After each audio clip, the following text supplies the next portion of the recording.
যারা জামায়াতে ইসলামের রোকন বা সদস্য হয় তাদেরকে কমপক্ষে 6টা, যদি রোকন হওয়ার শর্তাবলী 6টা, এই 6টার মধ্যে যদি না থাকে তাহলে তার রুকনিয়াত ঘোষণা হয় না।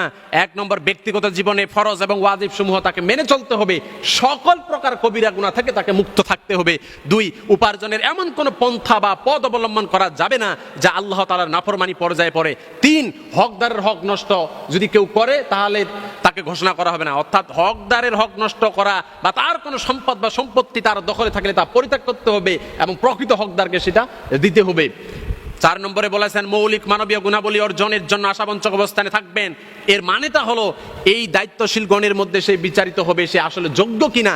সেই এই সার্বিক কমপক্ষে 65টা বই, সাহিত্য, মাসআলা মাসাইলের কিতাব সে জানবে, সাহাবীদের জীবন জানবে, কোরআন তেলাওয়াত করবে। এত কিছু জানার পর তাকে যদি গুণাবলীর দৃষ্টিতে যদি একজন দায়িত্বশীলের দৃষ্টিতে পড়ে তাহলে সে এই গুণাবলী অর্জন করতে পারবে। 5, এমন কোন পার্টি বা প্রতিষ্ঠানের সাথে সম্পর্ক রাখা যাবে না যাহার ফলে আল্লাহ তাআলার ঈমান, আকীদা, ইসলামের বিপরীতে সেই চলে যায়। এবং কি তথা এগুলো মূল আকীদা, জামাত ইসলামের মূল আকীদা হলো কোরআন সুন্নাহ, কে কি বলেছে সেগুলো তারা ধারণ করে না, এটার পক্ষে থাকতে হবে, কোরআন সুন্নাহর পক্ষে থাকতে হবে, আর সেই পক্ষটা জামাত ইসলাম পালন করে।